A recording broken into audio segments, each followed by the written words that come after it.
ॐ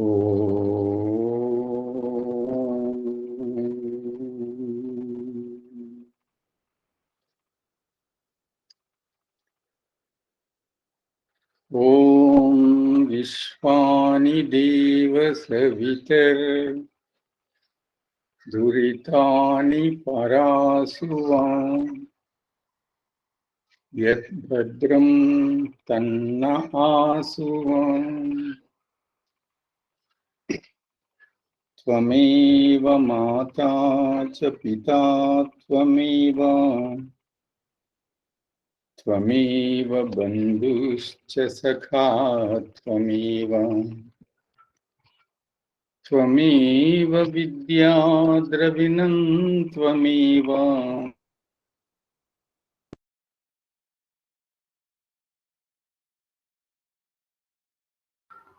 मम देवदेव त्वमेव सर्वं मम देवदेव।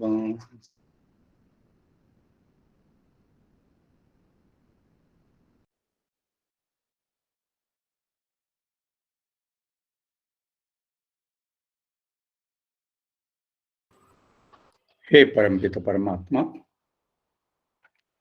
लोकरक्षक, सच्चिदानंद स्वरूप, जगदुत्पादक देव,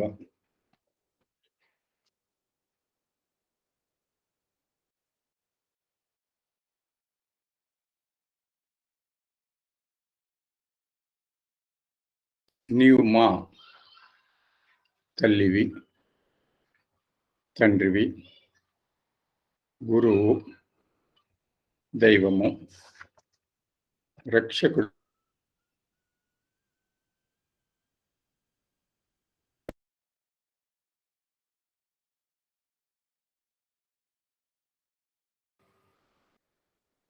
సమస్త దోషములను దూరం చేసి కళ్యాణకరమైన శుభకరమైన పదార్థములను మా అందరికీ ప్రసాదింపు తండ్రి, నీకు నమస్కారములు, నీకు అనేక నమస్కారములు ప్రభు.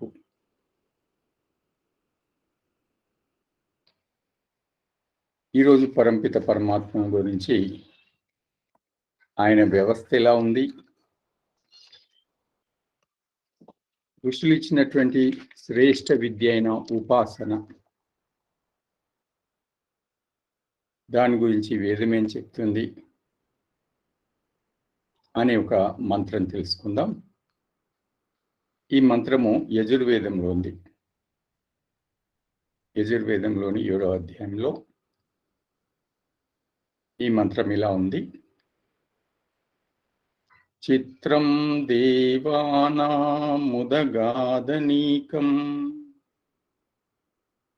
చక్షుర్మిత్రస్య వరుణస్సాగ్నిః ఆప్రాద్యావా పృథివీ అంతరిక్షం సూర్య ఆత్మా జగతస్తస్తుశ్చ స్వాహా. చిత్రం దేవానాముదగాదనీకం చక్షుర్మిత్రస్య వరుణస్యాగ్నిః ఆప్రాద్యావా పృథివీ అంతరిక్షం సూర్య ఆత్మా జగతస్తుశ్చ.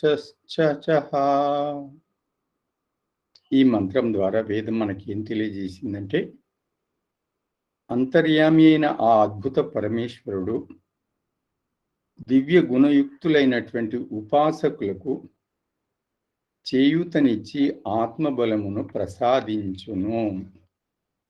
మిత్ర, వరుణ, అగ్ని స్థితులను పొందిన ఉపాసకులకు పరమేశ్వరుడు మార్గదర్శకుడై గురువై ఉన్నతిని కలిగించును.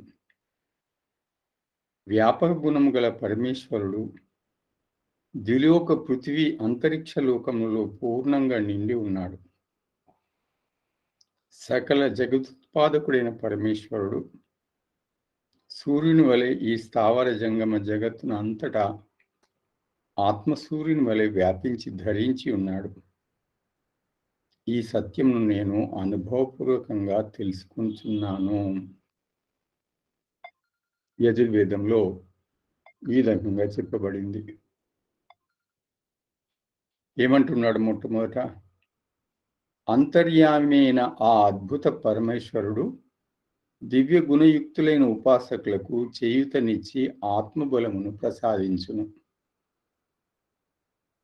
ఈ విషయం గురించి నేను ప్రతిరోజు తెలియజేస్తున్నాను.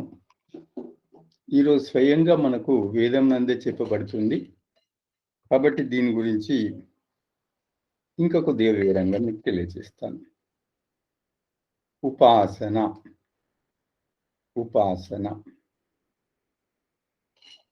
దీంట్లో ఉపాసన చేయువారికి ఆత్మబలమును ప్రసాదించిన పరమాత్మ అంటున్నాడు. ఉపాసన అనే పదము ఇంతకుముందు విన్నవారు ఉన్నారు, ఇప్పుడు కొత్తగా వింటున్న వారు కూడా ఉన్నారు, అది తెలిసిన వాళ్ళు కూడా ఉన్నారు. సాధారణ అర్థం చెప్పాలంటే ఉపాసన అంటే ధ్యానం. సాధారణ అర్థం అత్యంత సాధారణమైనది. ఇంకా లోతుగా చెప్పాలంటే ఉపాసన అంటే కేవలం ధ్యానమే కాదు, ధ్యానం చేస్తూ పరమాత్మకు దగ్గరగుట.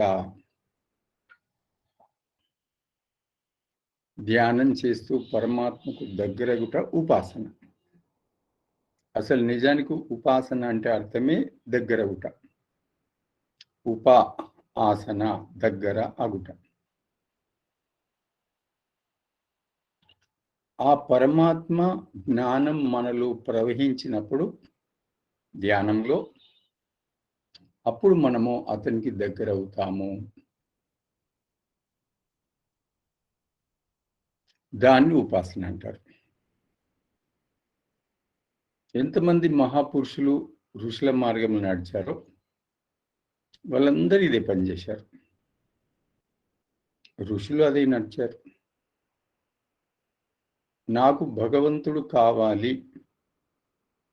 అనే వాళ్ళు ఎవరున్నా సరే ఉపాసన చేయాలి. ఉపాసన పరమాత్మ నామజపంతో ప్రారంభమవుతుంది.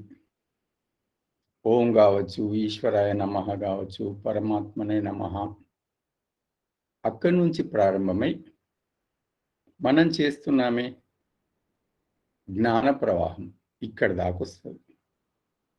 దీన్ని ఉపాసన అంటారు. మరి ఉపాసన 2 రకాలని చెప్పాను. ఒకటి నిర్గుణ ఉపాసన, 2 సగుణ ఉపాసన. ఈ విషయాన్ని మీరు బాగా జ్ఞాపకం ఉంచుకోండి. ఉపాసన 2 రకాలు. ఒకటి నిర్గుణ ఉపాసన, 2 సగుణ ఉపాసన. నిర్గుణ ఉపాసన అంటే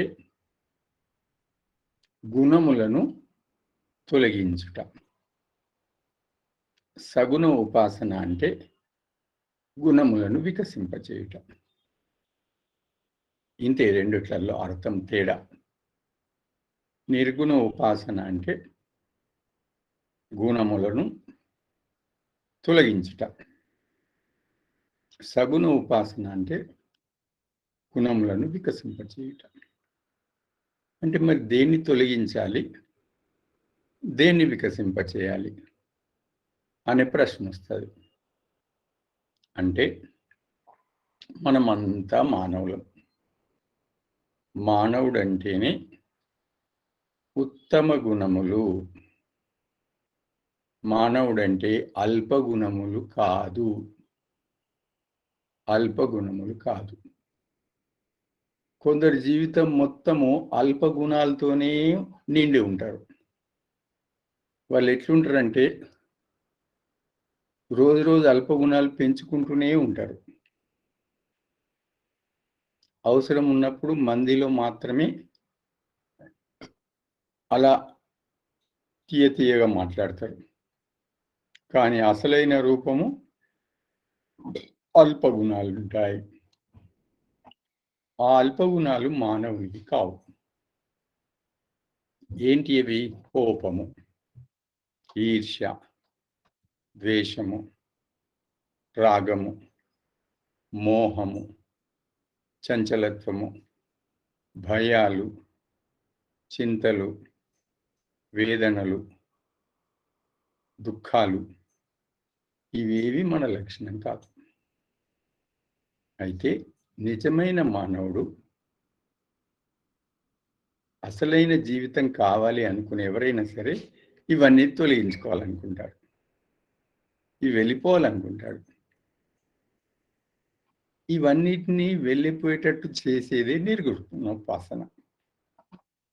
ఇప్పుడు ఏవేవైతే మానవునికి లో ఉండటానికి అర్హత లేని గుణాలు ఉన్నాయో ఇవి మానవుల్లో ఉండే గుణాలు కావు. వీటిని కొద్దిగా కొద్దిగా బలహీనం చేసి మెల్లమెల్లగా చేస్తూ క్రమక్రమంగా తొలగించడం, దాన్ని నిర్గుణ ఉపాసన అంటారు. మరి సగుణ ఉపాసన అంటే గుణములను పెంచుకొనుట. ఏ గుణాలు? ఏవైతే మానవునిలో ఉండవలసిన నిజమైన గుణాలున్నాయో, ఏవైతే మానవునిలో ఉండవలసిన ఏదైతే మానవత్వాన్ని ప్రతీకలో అట్టి గుణములను పెంచుకునే ఉపాసన సగుణోపాసన. ఏంటి ఆ గుణాలు? ప్రేమ, పవిత్రత, శాంతి, దయ, శక్తి, సామర్థ్యము, జ్ఞానము, క్రియాశీలత, సృజనాత్మకత, పురుషార్థము, ఇలా అనేక గుణాలు. ఇవన్నీ ఆత్మ యొక్క సహజ గుణాలు. ఇవన్నీ ఆత్మ యొక్క సహజ గుణాలు. కానీ మానవుడై పుట్టినంత మాత్రాన ఆత్మ నుంచి మనోబుద్ధులకు ఆటోమేటిక్గా రావు. ఇవన్నీ కేవలం మానవుల్లోనే కనపడతాయి. పశుపక్షాదుల్లో ఇవన్నీ కనపడవు. కొన్ని ప్రేమ లాంటివి కొన్ని కనపడతాయి. కానీ ఇవన్నీ మానవుల్లో వికసిస్తాయి. అయితే మానవుడిగా పుట్టినంత కాదు, చిన్నప్పటి నుంచి అలాంటి శిక్షణ ఉండాలి. అలాంటి తల్లి, తండ్రి, గురువు లభించినప్పుడు ఇవన్నీ వికసిస్తాయి. లేదా ఉపాసన చేసినప్పుడు, పెరిగాడు, ఇప్పుడు కావాలనుకుంటున్నాడు, ఉపాసన చేయాలి. దాన్ని సగుణోపాసన అంటారు. ఇక్కడ ఏమన్నాడు? అంతర్యామి అయిన ఆ అద్భుత పరమేశ్వరుడు. అంతర్యామి అంటే మన హృదయంలోనే నివాసం ఏర్పాటు చేసుకొని ఉన్నాడు. భగవంతుడు ఎక్కడో దూరంలో లేడు, నీలోనే ఉన్నాడు. దూరంలో ఉన్న భగవంతుని నువ్వు చూడలేవు, నీలో ఉన్న భగవంతుని మాత్రమే చూస్తావు. నీలో ఉన్న అతడే దూరం, బయట, కొండ మీద అంతటా ఉన్నాడు. కానీ నీకు దగ్గరగా ఉన్న నీ హృదయంలో మాత్రమే నువ్వు చూడగలుగుతావు. అట్టి పరమేశ్వరుడు అనేక దివ్య గుణములకు నిలయం. ఎవరైతే అతన్ని ఉపాసిస్తారో వాళ్ళకి ఏం చేస్తాడట? ఆత్మబలాన్ని ప్రసాదిస్తాడు. ఈరోజు మనకందరికి కావాల్సింది ఆత్మబలమే. ఆత్మబలము, బుద్ధి బలము, మనోబలము. తర్వాత వచ్చేది ఇంద్రియ బలము, శారీరక బలం. కొందరికి శారీరక బలం చాలా ఉంటుంది, మనోబలం ఉండదు, ఉపయోగం లేదు. శారీరక బలం ఎంత అవసరమో మనోబలము, బుద్ధి బలము, ఆత్మబలం కూడా అంతే అవసరం. కాబట్టి పరమాత్మ మన హృదయంలోనే, ఆత్మలోనే ఉండి అతని ఉపాసన అంటే మనం రోజు చేస్తున్నాం కదా, అలాంటి ఉపాసన చేస్తే ఆత్మబలాన్ని ఇస్తాడు మనకు. అలాగే ఉపాసకులకు పరమేశ్వరుడు మార్గదర్శకుడై గురువై ఉన్నతిని కలిగించును. ఏ ఉపాసన నేను రోజు మీతో చేయిస్తున్నానో, ఏ ఉపాసన రోజు మీతో చేయిస్తున్నానో, ఈ ఉపాసన మనం చేస్తుంటే పరమాత్మ మనకు మార్గదర్శకుడు, గురువై మనల్ని నడిపిస్తాడు అని చెప్తున్నాడు. ఇక అంతకన్నా ఏం కావాలి మనకు? సమస్త ప్రపంచాన్ని నడిపిస్తున్న తండ్రే, ఆ ప్రభువే మన వేలు పట్టుకొని నడుపుతాడు అంటే అంతకన్నా సంతోషం ఇంకేముంది? ఇది మనకు కావాలి. అందుకే సాధకులారా, నేను ఈ మధ్యలో ఒక నిర్ణయంకి వచ్చాను. ఇలాంటి ఉపాసన ధ్యానం ఏదైతుందో విశేషంగా పౌర్ణిమ రోజు విశేషంగా చేసే ప్రయత్నం చేస్తారు ఉపాసకులు. కాబట్టి వచ్చే పౌర్ణిమకు ఏదైతే మన పౌర్ణిమ సత్సంగం ఉందో విశేషంగా ఆ రోజు పౌర్ణిమ ధ్యానం మనం చేద్దాం. పౌర్ణిమ ధ్యానం ఎక్కువ సమయం తీసుకుంటాం. ఆ రోజు ఎక్కువ సమయం అదే ఉంటుంది. నా ప్రవచనం కూడా మామూలుగా కొన్ని వాక్యాలు ఉంటాయి. ఎక్కువ ఉపాసన ధ్యానం చేయిస్తాను ఆ రోజు. ఎందుకంటే ఇన్ని ఉపయోగాలు ఉన్నాయి, చూశారు కదా. కాబట్టి ఉపాసన చేస్తుంటే నీకు పరమాత్మ గురువై నడిపిస్తాడు అని చెప్తుంది వేదం. ఇక మనకి ఇంకేం కావాలి? వ్యాపక గుణములు గల పరమేశ్వరుడు అంతట పూర్ణంగా నిండి ఉన్నాడు. సకల జగదుత్పాదకుడైన పరమేశ్వరుడు సూర్యుని వలె ఈ స్థావర జంగమ జగత్తును అంతటా ఆత్మ సూర్యుని వలె వ్యాపించి ధరించి ఉన్నాడు. పరమాత్మ ఈ ప్రపంచమంతా వ్యాపించి ఉన్నాడు. ఈ రకంగా చెప్పుకోవచ్చు. రెండోది ఎలా చెప్పొచ్చు? అసలు ఈ ప్రపంచమంతా పరమాత్మలో ఉంది. చూడండి, రెండిటిని కొద్దిగా ఆలోచించండి. ఈ ప్రపంచమంతా పరమాత్మ వ్యాపించి ఉన్నాడు, మొదటి మాట. రెండవ మాట, అసలు ఈ ప్రపంచమే పరమాత్మలో మునిగి ఉంది. రెండు కరెక్టే. కానీ రెండవది ఏదైతుందో పూర్తి అర్థాన్ని ఇస్తుంది. మనం ఎక్కడో లేమో, ఆ పరమాత్మ యందు మునిగి ఉన్నాము. అతడు మనకు నాలుగు వైపులా ఉన్నాడు. మనం ఇంట్లో ఉండి ఎవరు లేరు, నేను ఒక్కనే ఉన్నా అనుకుంటాము. కానీ మర్చిపోతాం మన చుట్టూ పరమాత్మనే ఉన్నాడని. బయటే కాదు, నీ లోపల కూడా ఉన్నాడు. నీ లోపల కూడా ఉన్నాడు. కాబట్టి మళ్ళీ ప్రపంచానికి అతడు సూర్యుడు, సూర్య ఆత్మ, జగదస్థ అని చెప్తున్నాడు. ఈ ప్రపంచానికి పరమాత్మ సూర్యుడు ఏ విధంగా అంటే, ఈ ప్రపంచానికి వెలుగునిచ్చే ఒక సూర్యుడు ఉన్నాడు, మనకు తెలుసు. ప్రపంచానికి వెలుగునిచ్చే సూర్యుడు ఉన్నాడు. మీరిప్పుడు రాత్రి మీ ఇంట్లో ఉన్నారు, మీ ఇంట్లో ఒక లైట్ వస్తుంది. ఆ లైట్ ఎలా వస్తుంది? ఎలక్ట్రిసిటీ డిపార్ట్మెంట్ వాళ్ళు కరెంట్ పంపిస్తున్నారు కాబట్టి లైట్ వస్తుంది. అంతే కదా.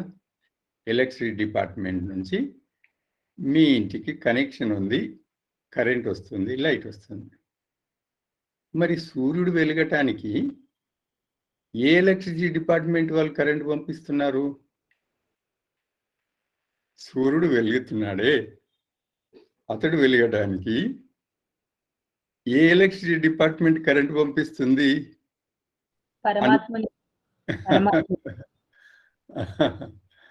అని ప్రశ్నించుకుంటే అప్పుడు అర్థమవుతుంది. ఎందుకంటే జ్ఞానులందరూ ఇలాగే ప్రశ్నించుకోవాలి. అవును కదా, డిపార్ట్మెంట్ నుంచి కరెంట్ రాంది మన లైట్ వెలుగదే ఇంట్లో. మరి సూర్యుడు ఎట్లా వెలుగుతాడు? అక్కడికి కూడా ఏదో డిపార్ట్మెంట్ పంపిస్తుంది కదా, ఆ డిపార్ట్మెంటే పరమేశ్వరుడు. ఆ డిపార్ట్మెంటే పరమేశ్వరుడు. పరమాత్మ సూర్యునందు వ్యాపించి సూర్యునికి ప్రకాశించే శక్తి ఇస్తాడు. ఇది వేదం ద్వారా ఆయన్నే చెప్పాడు. ఎందుకంటే పరమాత్మకు అన్ని శక్తులు ఉంటాయి. ఆయన మహిమలు అద్భుతం అద్భుతం అద్భుతం. ఆయన మహిమలను 4 వేదాలు అనేక రకాలుగా పొగిడాయి పొగిడాయి పొగిడాయి. పొగిడిన తర్వాత చివరికి ఏమన్నాయంటే ఇంకా చాలా ఉందన్నది వేదాలే. కాబట్టి పరమాత్మ అద్భుతమైన మహిమలు లీలలు. సూర్యునిలో పరమాత్మ వ్యాపించి సూర్యుని ప్రకాశింపచేస్తాడు, అనగా వెలుతురు వేడి ఇచ్చేటట్టు చేస్తాడు. ఇదే పని నక్షత్రాల్లో కూడా. ఇప్పుడు రాత్రికి మనం చూస్తాం, ఒక్కొక్క సైడ్ చూస్తే వందలు వేల నక్షత్రాలు వెలుగుతూ ఉంటాయి. శాస్త్రజ్ఞులు సైన్స్ ఏం చెప్తుంది? ఆ ఒక్కో నక్షత్రం మన సూర్యుడి కన్నా పెద్దవి కూడా ఉంటాయని చెప్తుంది. ఆ సమస్త నక్షత్రాలు కూడా వాటి యందు పరమాత్మ వ్యాపించి వాటిని ప్రకాశింపచేస్తున్నాడు. అందువల్ల సూర్యునికి కూడా ఆత్మ పరమాత్మ, సూర్యునికి కూడా ఆత్మ పరమాత్మ, సమస్త నక్షత్రాలకు ఆత్మ పరమాత్మ. అలాగే ఆ చంద్రునికి, ఈ భూమికి, సమస్త గోళాలకు, అంతెందుకు సమస్త విశ్వానికి ఆత్మ పరమాత్మ అని చెప్పబడింది. సమస్త విశ్వానికి ఆత్మ పరమాత్మ. నేను చాలాసార్లు ఒక మాట చెప్పాను, ఇప్పుడు మళ్ళీ చెప్తున్నాను. మనకి శరీరం ఉంది, ఇంద్రియములు ఉన్నాయి, మనసు ఉంది, బుద్ధి ఉంది. కానీ మనము ఆత్మలం. ఆత్మ అయిన మనము మన మనసును, బుద్ధిని, ఇంద్రియములను, శరీరాన్ని నడుపుకుంటున్నాం. కానీ ఆత్మ ఒంటరిది కాదు. ఆ ఆత్మకు ఒక ఆత్మ ఉంది. ఈ విషయాన్ని లోతుగా అర్థం చేసుకోవాలి. మన ఆత్మకు ఒక ఆత్మ ఉంది, అదే ఈశ్వరుడు.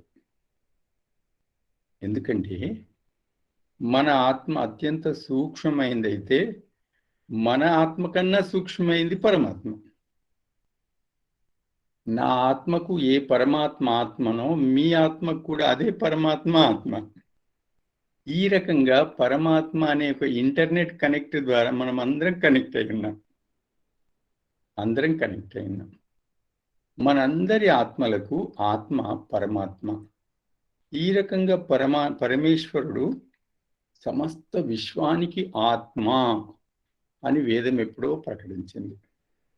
కాబట్టి సూర్య ఆత్మ జగతస్థ అని చెప్పబడింది. ఈ సత్యమును ఋషులందరూ అనుభవపూర్వకంగా తెలుసుకున్నారు. ఇలాంటి సత్యాన్ని తెలుసుకున్నప్పుడే అది అనుభవంలోకి వచ్చి పరమాత్మ స్వరూపం తెలుస్తుంది. సాధకులారా, ఈరోజు పరమేశ్వరుని గురించి, ఆయన స్వరూపంలో ముఖ్యమైన అంశాలు చెప్పాను. నాకు ఉపాసన గురించి ఈ వేదం, ఈ మంత్రంలో చెప్పబడింది. అది ప్రారంభంలో ఉన్న వాళ్ళ అదృష్టవంతులు అందరూ విన్నారు. ఏమని చెప్పారు వేదం? ఉపాసన చేయువారికి ఈశ్వరుడు ఆత్మబలాన్ని ఇస్తాడు అని చెప్పబడింది. ఉపాసన అంటే ధ్యానం ద్వారా పరమాత్మకు దగ్గరవుట. కానీ ఉపాసన 2 రకాలని చెప్పాను. ఒకటి నిర్గుణ ఉపాసన, 2 సగుణ ఉపాసన. నిర్గుణ అనగా గుణములను తొలగించుట, సగుణ అనగా గుణములను వికసింపచేయుట. మరి దేన్ని నిర్గుణ, దేన్ని తొలగించాలి? ఏవైతే మానవ గుణాలు కావో, రాగము, ద్వేషము, కోపము, లోభము, మోహము, ఈర్ష్య, చంచలత్వము, చింతలు, ఇవన్నీ ఉపాసన ద్వారా తొలగిస్తే నిర్గుణోపాసన.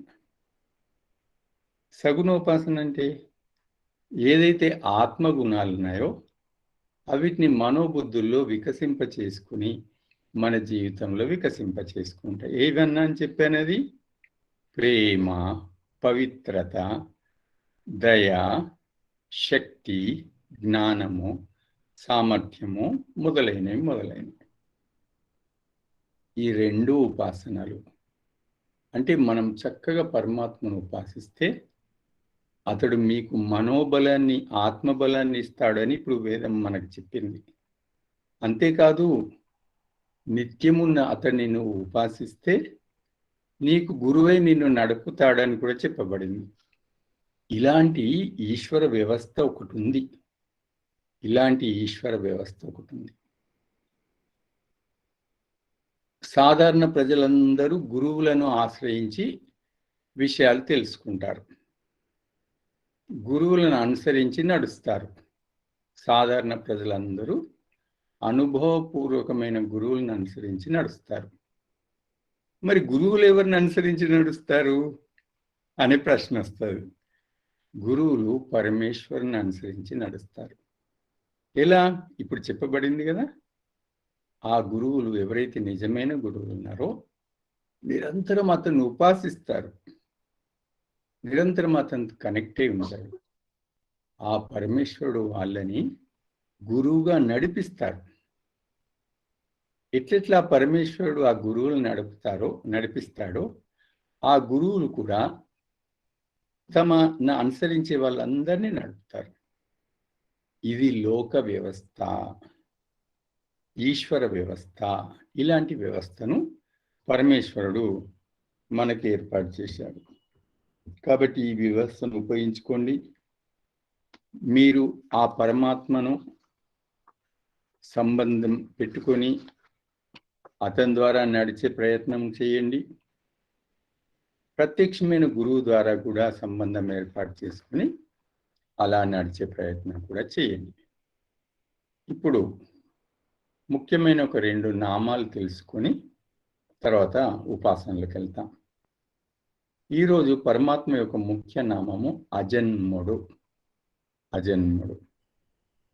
పరమాత్మ జన్మరహితుడు.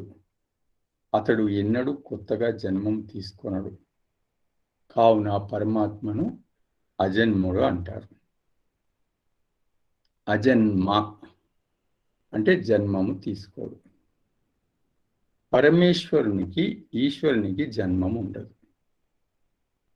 పలాని రోజు పుట్టాడు, పలాని రోజు పోయాడు అనేది ఉండదు. అతడే పరమాత్మ. మరి ఒక ప్రశ్న వేరే వాళ్ళకు వస్తుంది, మీ అందరికి వస్తుంది అంటలేను. మరి పరమాత్మ అంటే భగవంతుడు పుట్టాడు అంటే కృష్ణుడు ఒక రోజు పుట్టిండు, రాముడు ఒక రోజు పుట్టిండు, మరి భగవంతుడు పుట్టడంటారు ఏంటి అంటాడు. భగవంతుడు వేరు, పరమాత్మ వేరు. శ్రీకృష్ణుడు భగవంతుడే, శ్రీరాముడు భగవంతుడే, కానీ వీళ్ళు పరమాత్మలు కారు. పరమాత్మ ఎవరు? ఈ సమస్త సృష్టిని నిర్మాణం చేయవాడు మాత్రమే పరమాత్మ. ఒకవేళ శ్రీరాముడే పరమాత్మ అయితే అతడు పుట్టినాక సృష్టిని తయారు చేయాలి. అతడు పుట్టినాటికే సృష్టి ఉంది. శ్రీకృష్ణుడే పరమాత్మ అయితే అతడు పుట్టినాటికే సృష్టి ఉంది. అందువల్ల వాళ్ళు భగవంతులు, దేవుళ్ళు. ఇలాంటి భగవంతులు, దేవుళ్ళు అనేక మంది పుడతారు, పోతారు. శ్రీరామ, శ్రీకృష్ణ, ఆంజనేయ, సీతమ్మ వీళ్ళందరూ దేవతలు. కానీ పరమాత్ముడు మాత్రం ఒకే ఒకరు. అతడు అంతటా వ్యాపించి ఉంటాడు, అతిపెద్ద ఆత్మ. అందువల్ల అతనికి శరీరం అవసరం లేదు. అందువల్ల అతన్ని అజన్మ అంటారు. అనంతుడు, సర్వవ్యాపకుడైన పరమాత్మ అంతము లేనివాడు. కావున అతడు అనంతుడు. అనంతుడు అని పరమాత్మకు ఒక పేరుంటుంది. పరమాత్మను పిలుస్తారు అనంత అని. ఎందుకంటే అనంత అనే పదంలోనే ఉంది అంతము లేనివాడు. పరమాత్మకు అంతము అనగా ఎండింగ్ అనేది లేదు. ఇప్పుడు భారతదేశం ఉంది. భారతదేశము ఉత్తరాన ఎంతవరకు ఉంటుంది, పశ్చిమాన ఎంతవరకు ఉంటుంది, తూర్పున ఎక్కడ దాకా ఉంటుంది బార్డర్, పడమట బార్డర్ ఎంత ఉంటుంది అని బార్డర్స్ ఉంటాయి. అమెరికా దేశానికి కూడా బార్డర్స్ ఉంటాయి. అలా పరమాత్మకి ఏ బార్డర్ లేదు, అసలు ఎండింగ్ అనేది లేదు, అంతం అనేది లేదు. అందువల్ల పరమాత్మ అనంతుడు. ఇంకో విషయం సాధకులారా, ఈ ప్రపంచంలో అనంతమైంది పరమాత్మ తప్ప మరొకటి లేదు. ఆ పరమాత్మయే మనందరినీ నిర్మాణం చేశాడు. ఈ రకంగా ఈరోజు ఒక పవిత్రమైన వేదమంత్రం ద్వారా ఉపాసన గురించి వేదం ఏం చెప్తుందో తెలుసుకున్నాం. ఉపాసన చేస్తే పరమాత్మ ఏమిస్తాడో తెలుసుకున్నాం. ఒక 2 పరమాత్మ నామాలు తెలుసుకున్నాం. ఇప్పుడు నిర్గుణ ఉపాసన చేద్దాం.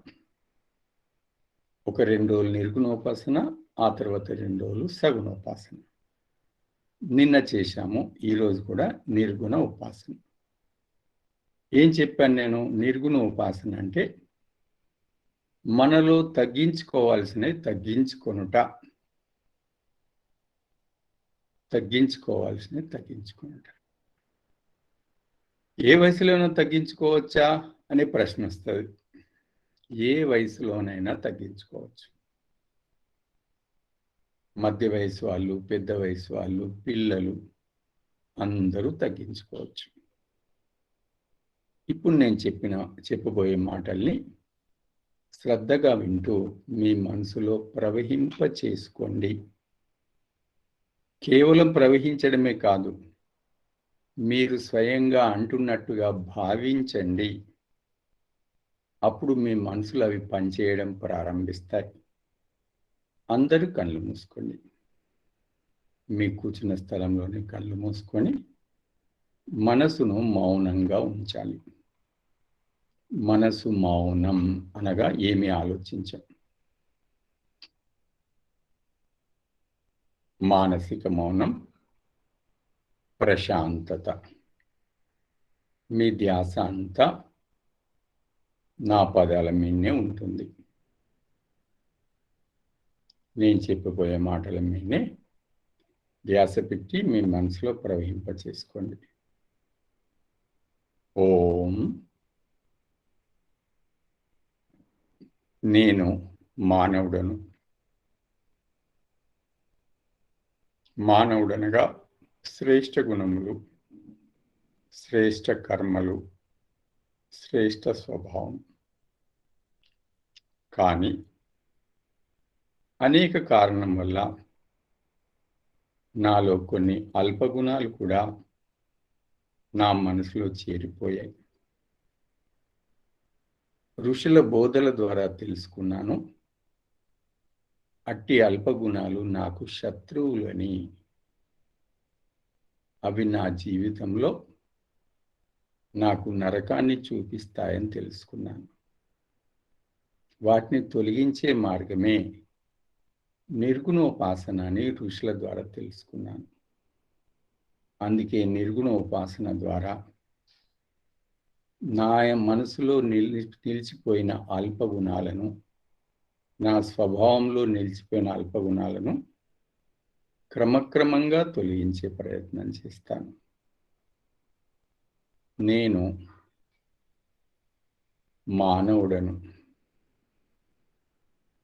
ఆత్మలో ఉండే దివ్య గుణాలే మానవులుగా నాలో ఉండాలి. కానీ నా వ్యవహారంలో అప్పుడప్పుడు కోపం అనే గుణం కనపడుతుంది. ఈ కోపము నాకు ఏ రకంగా ఉపయోగపడేది కాదు. ఇది నాకు శత్రువు అని శాస్త్రాలు తెలియజేశాయి. దీన్ని తొలగించే ఒకే ఒక మార్గము దాని పట్ల ఆసక్తిని వదులుట. ఆసక్తిని తొలగించుట. నేను కోపం పట్ల ఉన్న ఆసక్తిని తొలగిస్తున్నాను. నా వ్యక్తిత్వంలోంచి ఈ కోపాన్ని బహిష్కరిస్తున్నాను. ఎందుకంటే కోపం నా ఆత్మగుణం కాదు. నా ఆత్మగుణం కాని ఈ కోపము నా మనసులో ఉండటానికి వీలు లేదు. నేను దీన్ని తొలగిస్తున్నాను. హే పరంపిత పరమాత్మ, నీవు కోపం అనే గుణం లేనివాడవు తండ్రి. నీ కృపచే నాయందు కూడా కోపం అనే గుణమును తొలగిపోవునట్లు నన్ను ఆశీర్వదించుము తండ్రి. నేను కోపమును బహిష్కరిస్తున్నాను మనసు నుండి.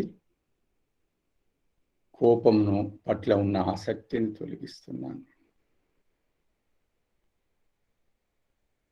నాలో ఉన్నటువంటి మరొక అల్పగుణము రాగము.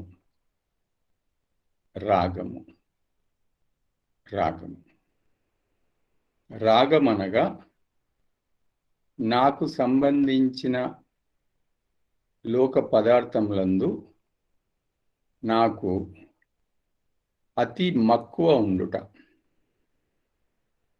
నా ఇంటి పట్ల ఎక్కువ మక్కువ, నాకు సంబంధించిన మిగతా పదార్థముల పట్ల అతిగా శ్రద్ధ, అతిగా మక్కువ. కానీ నేను తెలుసుకున్నాను ఏంటంటే, భౌతిక పదార్థములందు ఎంత ఉండాలనో అంతే ఉండాలి, కానీ వాటి యందు అతిగా ఉండకూడదు.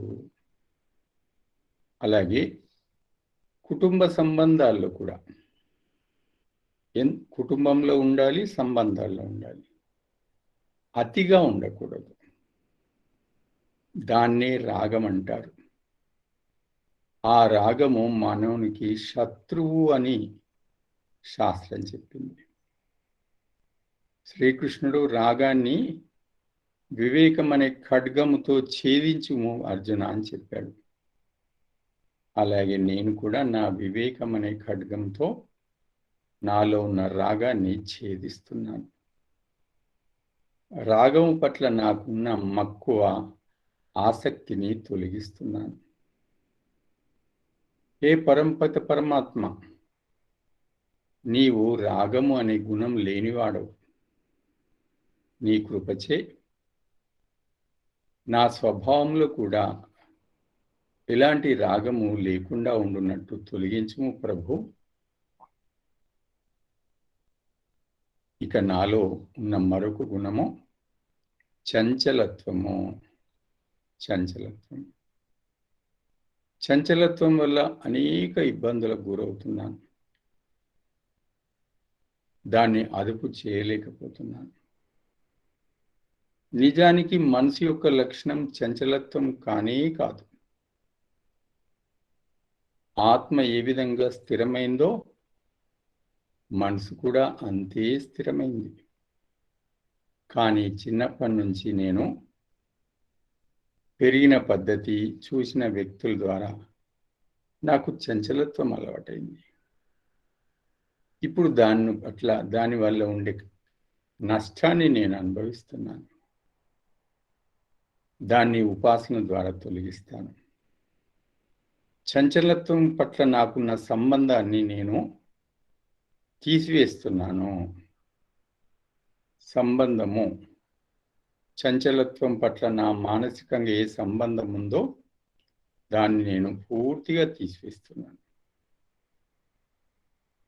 చంచలత్వం నా ఆత్మలక్షణం కానప్పుడు నా స్వభావంలో అది ఉండటానికి వీలు లేదు.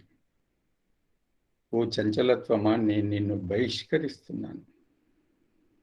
హే పరంపిత పరమాత్మ తండ్రి, చంచలత్వం అనే గుణము నీలో లేదు. నీ సంతానమైన నేను కూడా అలాంటి అల్ప గుణము ఉండకూడదు కదా తండ్రి.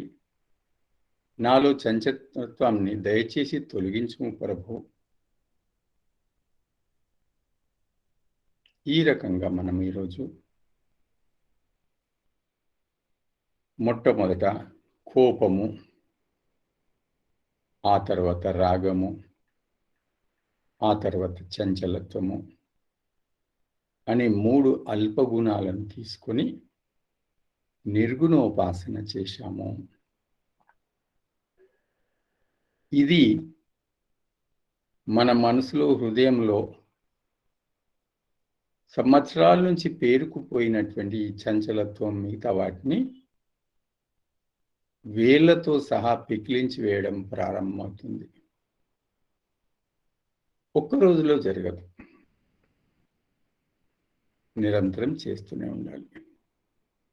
కానీ కొన్ని రోజులనే తెలిసిపోతుంది, అది తొలిగిపోతుంది, మనసు బాగా తేలికవుతుంది.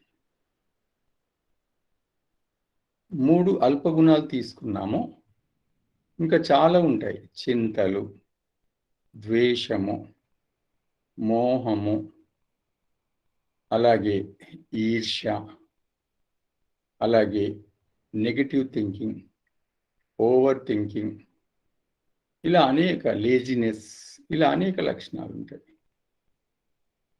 మతి మరుపు, ఏకాగ్రత లేకపోవడం, ఇవన్నీ మనలో ఉండకూడని. ఒక 3 నేను చేయించాను, మిగతా వాటి కూడా ఇదే పద్ధతిలో చేయాలి. ముందు ముందు మిగతాయి కూడా నేను చేయిస్తాను. ఈరోజు మనం చేసింది నిర్గుణ ఉపాసన. నిర్గుణ ఉపాసన. ఓం. ఇంతటితో నేటి ధ్యానం, ఉపాసన ముగిస్తున్నాం. ఇంతవరకు నేను చెప్పిన మాటలు మీ మనసులో స్థిరపరచుకోండి. మానసికంగా మౌనం, రిలాక్స్, ప్రశాంతత. 2 చేతులు రాపిడి చేసి కళ్ళ మీద పెట్టి నెమ్మదిగా కళ్ళు తెరుస్తాం. సాధకులారా, నిర్గుణోపాసన చక్కగా మనం చేశాం. దీన్ని మళ్ళీ నేను ఒక 5 నిమిషాల్లో ఆడియో పంపించేస్తాను. మీరు వెంట మళ్ళీ చేసుకోవచ్చు. ఈ పద్ధతి మీకు నేను చూపించాను. ఇదే పద్ధతిలో మిగతా చేస్తూ వెళ్ళాలి. శాంతి పాఠము. ఓం దేవ్ శాంతిరంతరిక్షం శాంతి, పృథివీ శాంతిరాపశాంతి, ఓషధయ శాంతి, వనస్పతయ శాంతిర్విశ్వాయ దేవా శాంతి, బ్రహ్మ శాంతి, సర్వం శాంతి.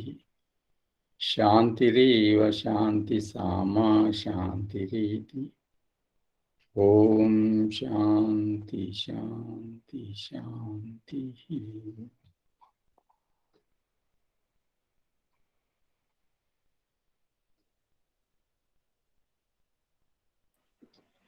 ధన్యవాద్ గురూజీ, చాలా వివరించారు. చాలా చాలా బాగుంది. ఇంతకుముందు చెప్పారు కానీ మళ్ళీ పునరావృతం అయింది.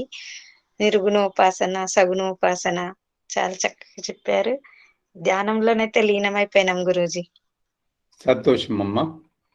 మీరు క్లాస్ లేని రోజు కూడా మీ ధ్యానం పెట్టుకొని కూర్చుంటాను, చేస్తాను. అదే మాటలను మనసులో నింపుకోవడం ప్రయత్నం చేస్తుంటాను. క్లాస్ లేని రోజు తప్పక చేయాలమ్మా, అట్లనే చేయాలి. అట్లనే చేస్తుంటే మనసు ప్రశాంతత అవుతుంది ఆ కొద్దిసేపు. అదే పద్ధతి. అలాగే చేయండి, మీకు మంచి అభ్యాసం అవుతుంది. చాలా చాలా ధన్యవాదాలు గురుజీ. చాలా మంచిదమ్మా. శుభమస్తు. ధన్యవాదాలు ఆచార్య. శుభం అమ్మా, శుభం. చాలా చక్కగా అనిపించింది ఆచార్య. అంటే పరమాత్ముని మనము ఉపాసన చేస్తే మన వేలు పట్టుకొని నడుస్తారని మీరు చెప్పింది చూడండి, అదైతే కదిలించింది ఆచార్య.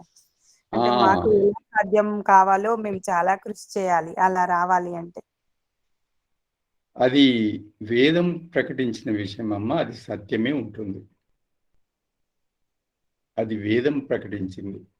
వేదం ఎప్పుడే సత్యం చెప్తుంది కాబట్టి ఆ మాట 100% నిజం.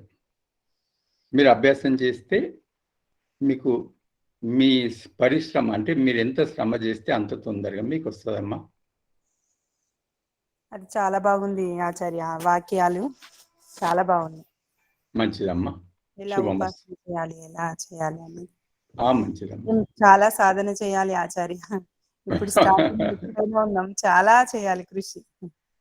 అయితే ఇంతకుముందు నేను చెప్పాను కదా, పౌర్ణిమ ధ్యానం అని విశేషంగా చాలా మంది చేస్తారు. మనం కూడా ఇప్పుడు వచ్చే పౌర్ణిమ నుంచి ప్రారంభం చేస్తాము. పౌర్ణిమ నాడు విశేష సత్సంగం మనకి ఎలాగ ఉంటుంది, కానీ ఇప్పటి నుంచి ప్రతి పౌర్ణిమ రోజు విశేష ధ్యానం, సగుణోపాసన, నిర్గుణోపాసన అది చేస్తాము. ఆ రోజు చేసే ధ్యానము మీకు నెలంతా సరిపోయే శక్తిని ఇచ్చే విధంగా నేను ప్లాన్ చేస్తాను. ఆ రకంగా మీకు నెలకు ఒకసారి ఒక మంచి రీఛార్జ్ అయ్యే విధంగా నేను ప్లాన్ చేస్తానమ్మా. చాలా చాలా ధన్యవాదాలు ఆచార్య. శుభమస్తు. ధన్యవాదములు గురూజీ. శుభం అండి. సూర్య ఆత్మ జగతస్తు తదా.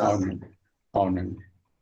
సూర్యునిలోన, జగత్తులోన, ఆత్మలోన, అంతటా ఉన్న పరమాత్మని గురించి చాలా చక్కగా వివరించారు. చాలా చాలా ధన్యవాదాలు. శుభమస్తు.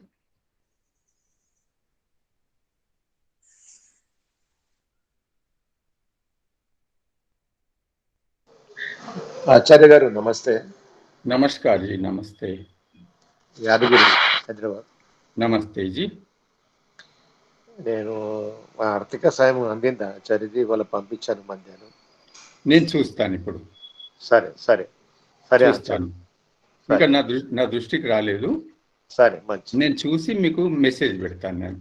సరే. మంచిదండి. ధన్యవాదాలు, చాలా ధన్యవాదాలు మీకు. ధన్యవాదాలు.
గురూజీ, చెప్పండి భీమరావు గారు.